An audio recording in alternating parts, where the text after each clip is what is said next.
be advised that this recorded webinar has been edited from its original format, which may have included a product demo. To set up a live demo or to request more information, please complete the form to the right. Or if you are currently not on CSC Global, there is a link to the website in the description of this video. Thank you.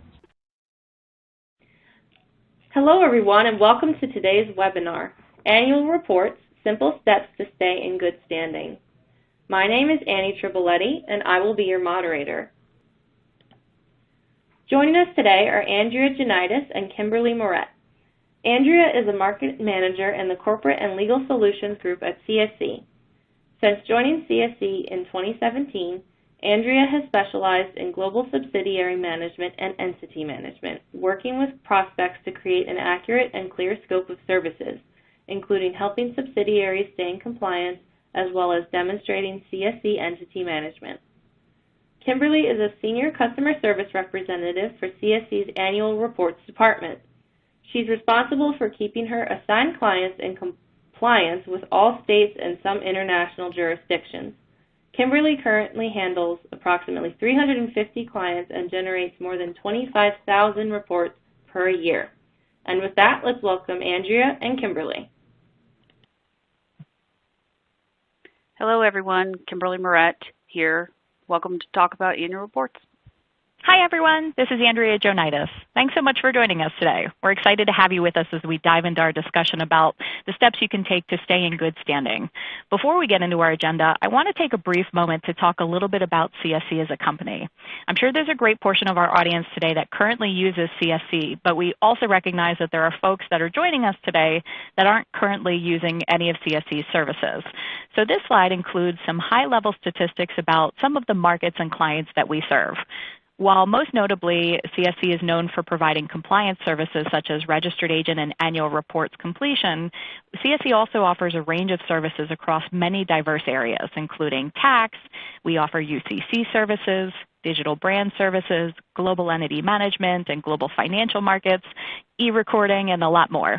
Over 180,000 corporate legal departments are utilizing CSC services. We're also proud to say that over 90% of the Fortune 500 utilize CSC for at least one of the services that we offer, and we protect more than 65% of the 100 best global brands. To talk a little bit more about CSC as a company, we trace our roots back all the way to 1899. We're a global organization with offices in over 14 countries, with our headquarters located here in Wilmington, Delaware, where we were founded all those years ago. We're also really proud that we've been named top workplace in the state of Delaware for the last 15 years in a row. I also want to quickly mention our mission here at CSC, and this will hopefully start to come into focus as we move through our presentation today. CSC's mission is to provide world-class service and offer solutions that integrate the services that we offer along with powerful technology tools. Further on into today's webinar, we're going to bring these concepts together and talk a bit about the services and the technologies that we offer pertaining to annual reports that can really help our clients ensure that their entities remain in good standing. But with that being said, let's get into today's agenda. Thanks, Andrea. Here's a little bit about our agenda for our call today. We're going to talk about what an annual report is, what makes up an annual report, and some definitions and key items about what an annual report really does for your business.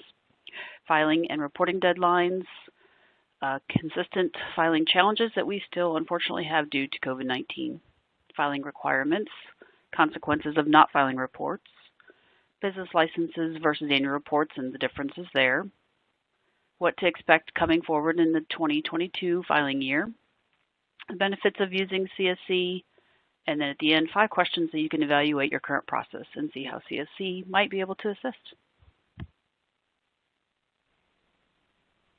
Before we potentially get ahead of ourselves, let's make sure that we're all on the same page in terms of what is actually meant when we say annual report.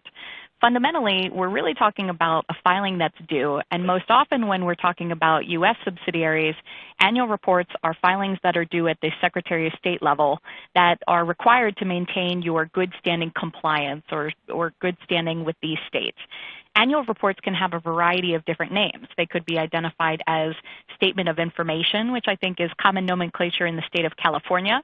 It could be Occupational Tax Report, maybe referred to as an annual list, could also be referred to as franchise tax report. That's another common name shared across many different states and jurisdictions. Regardless of the verbiage used to identify this report, the key takeaway here is that these filings are required in order to maintain the ongoing good standing compliance of your entities. Later on in the presentation, we'll talk a little bit about what can happen if you lose that good standing, but let's transition to Kimberly to hear some insights on when these reports are actually due. Despite being named an annual report, some of these reports might not actually be due each year. Kimberly? That's true, Andrea. Some reports are not always due each year. Some are due biennially, and some are even due on a 10 or 5-year time frame. Due dates for annual reports are also depending on the jurisdiction and even the entity type. The most common that we do see is usually either the fiscal year-end due date or the anniversary date. The fiscal year-end means that at the end of your fiscal year, the report might be due either 2.5 or 3.5 months after the fiscal year end. So therefore, with a calendar year end, a lot of your annual reports might be due by March 15th or April 15th. When they're due on the anniversary month, that's going to be something where it falls at the end of the month of the anniversary of its registration in that state. Some are due on the actual anniversary, so those dates will vary based on when you have registered again in that state, but it would be the actual date. Some of those states are going to be like Louisiana or Massachusetts, but only for LLCs and LPs, whereas corporations are due on the fiscal year end. Then some are chosen just by the jurisdiction. So some might have an annual due date of May 1st, for example, like Florida, where every entity type is due at the exact same time. And then Delaware, which is usually the most common annual report, those are usually due by March 1st for corporations, June 1st for LLCs and LPs, and then June 30th for foreign corporations. So sometimes you can see where the state itself will have varying due dates based on the entity type as well. Let's now talk on some challenges that are still going on by COVID-19. Unfortunately, we are still dealing with some things presenting through to COVID again with this current pandemic. Some states are still going through closures for unknown lengths of time, and that can be an issue when it comes to filing reports. Some of the states also have reduced staff because of COVID and or have delayed turnaround times because of reduced staff.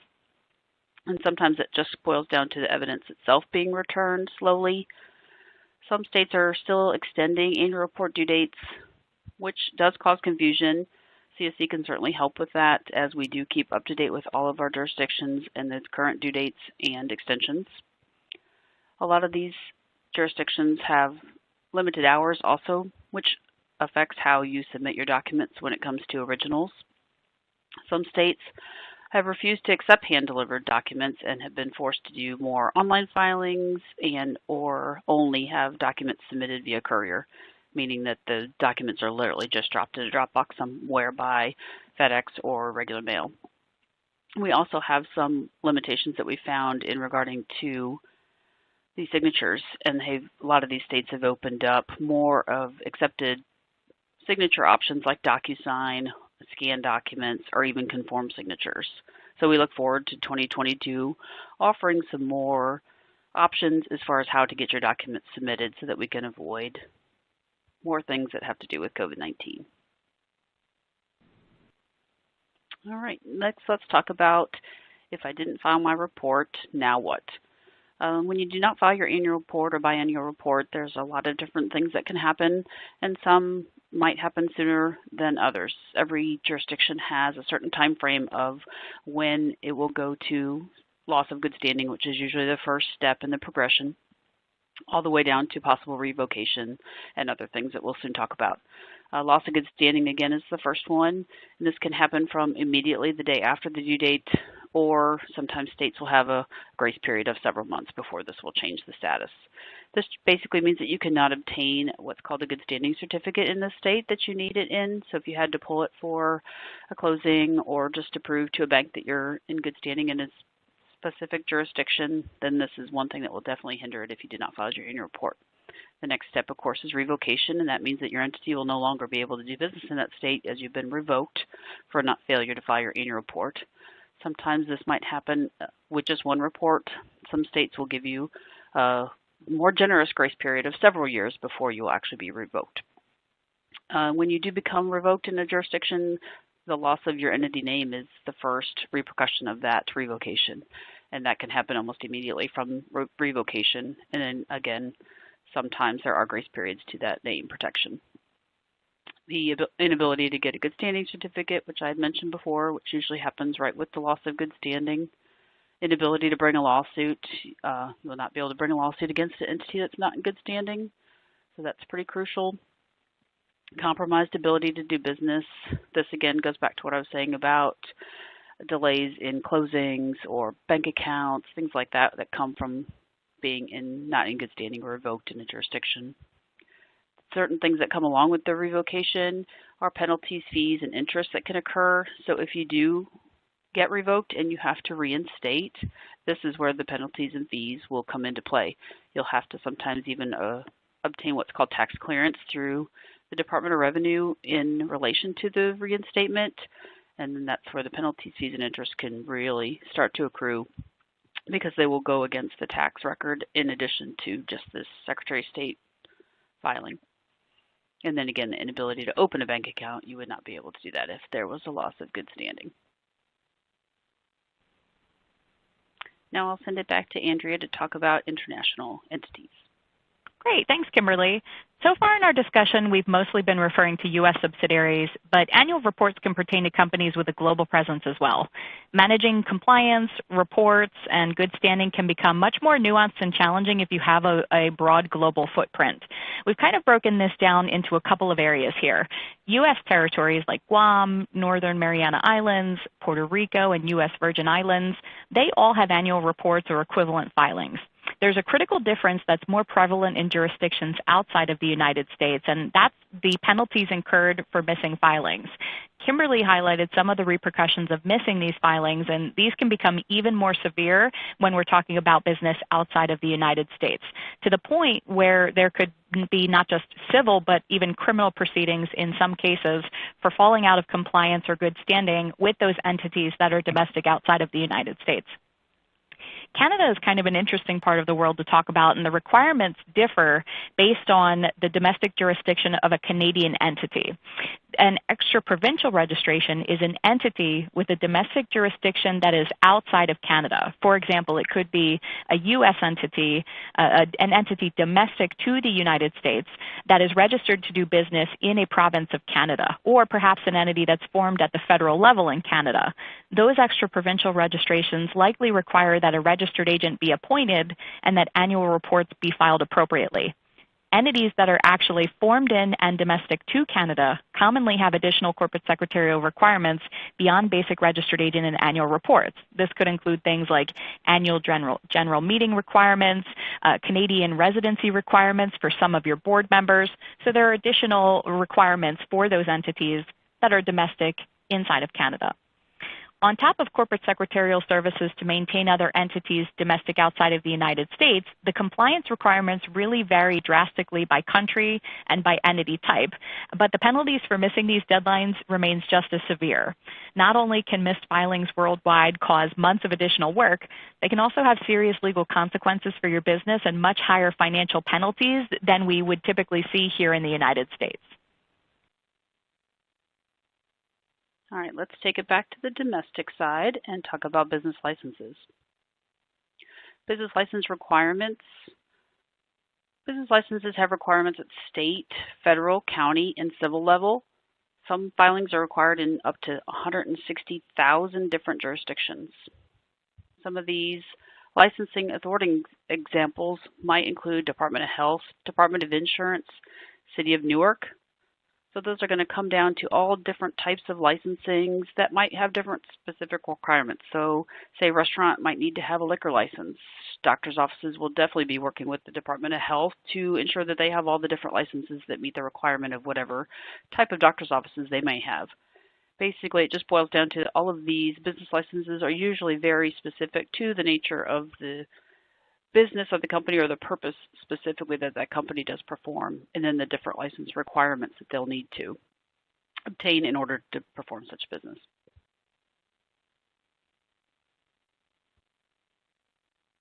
Then it goes into annual report requirements. These are typically required for companies that are registered to do business with the Secretary of State. And therefore, like we said before, annual reports are not always annual. They can be biennial, decennial, sometimes even due every 5 years when it comes to entity types such as non-for-profit companies. But these are generally always filed with the Secretary of State or the equivalent within the state. So it's usually more of a high-level type filing requirement. Annual report requirements are sometimes referenced by other state agencies when filing documents for real estate or business licenses. Entities file annual reports to maintain their good standing, as we've talked about in previous slides.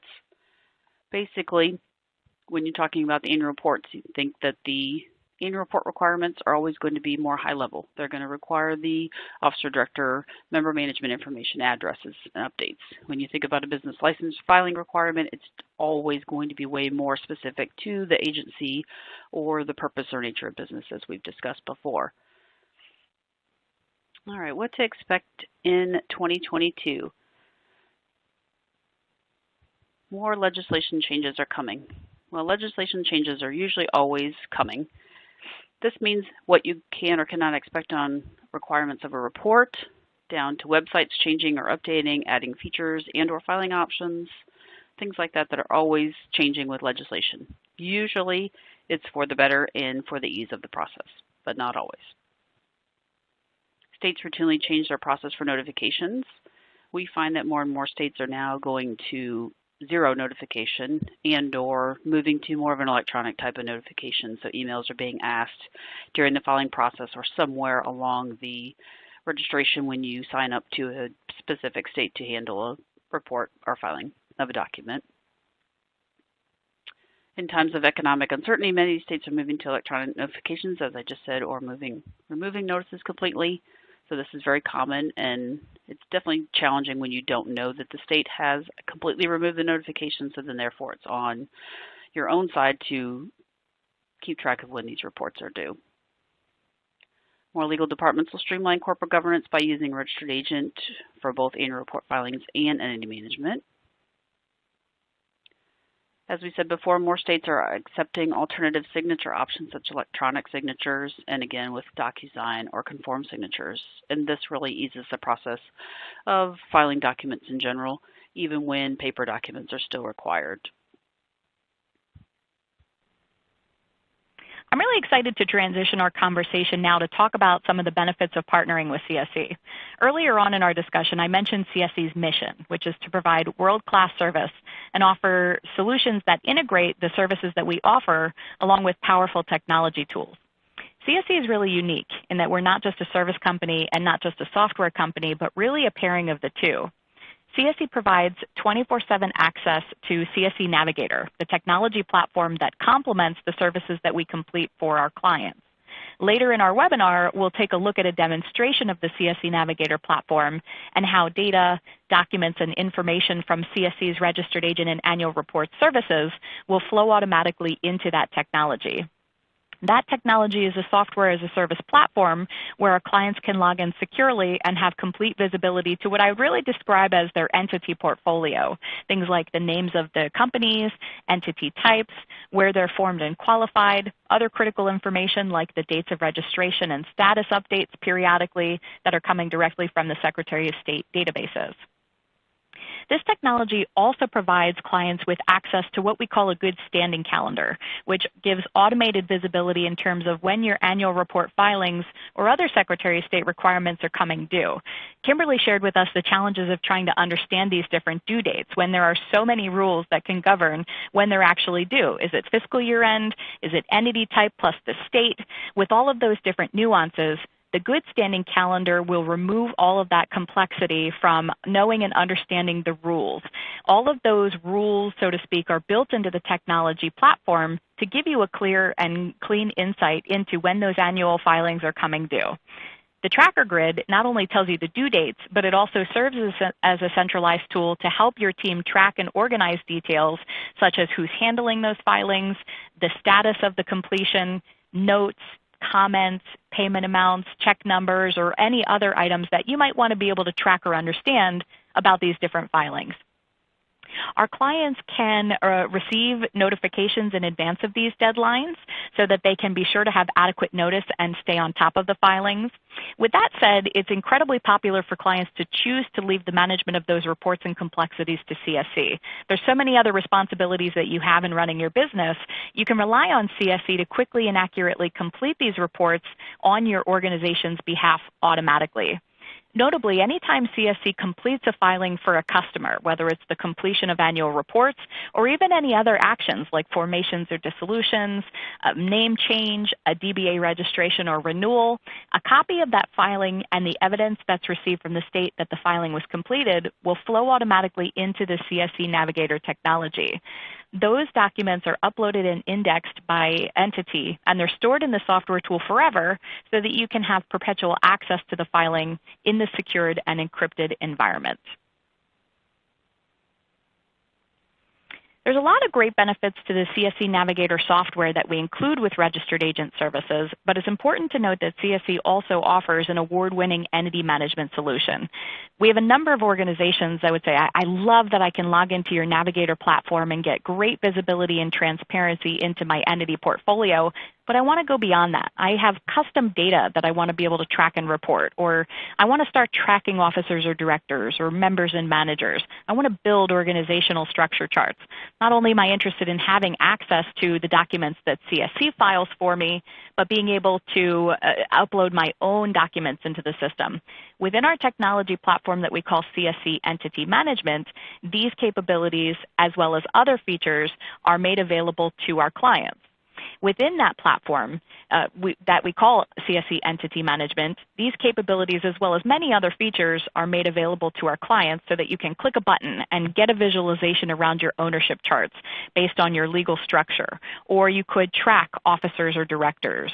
You can create your online minute books or digital minute books inside of the platform. It also supports the creation of an unlimited number of custom data fields. So if there's information that you want to track beyond the basic data that CSC manages as your registered agent or annual report provider, you can leverage that customization capability inside of CSC's entity management tool. All of the data in the platform is completely searchable, it's sortable, and it's reportable so that you can generate strategic reports for auditing, tracking, or decision-making purposes. And probably the greatest strength of all when we talk about our entity management platform is that it's not a standalone database. It's built right on top of the basic platform that contains all of the data and documents that CSC automatically manages for you. So all of that incredible vetted data from CSC as a registered agent or annual report partner forms the foundation upon which your other data and document management can be built. We talked a bit about the CSCNavigator technology that comes along with having CSC as your registered agent. We talked a bit about entity management, which is an upgrade that clients can take advantage of to go beyond having some of the basics that we maintain. We haven't spoken really about the benefits of having CSC as a partner in the actual completion of your annual reports for your entities. Kimberly, this is what you do day in and day out. Can you please share with our audience a little bit about the specifics of CSC's annual report services and some of the benefits that our clients can gain by utilizing CSC for that service? Thank you, Andrea.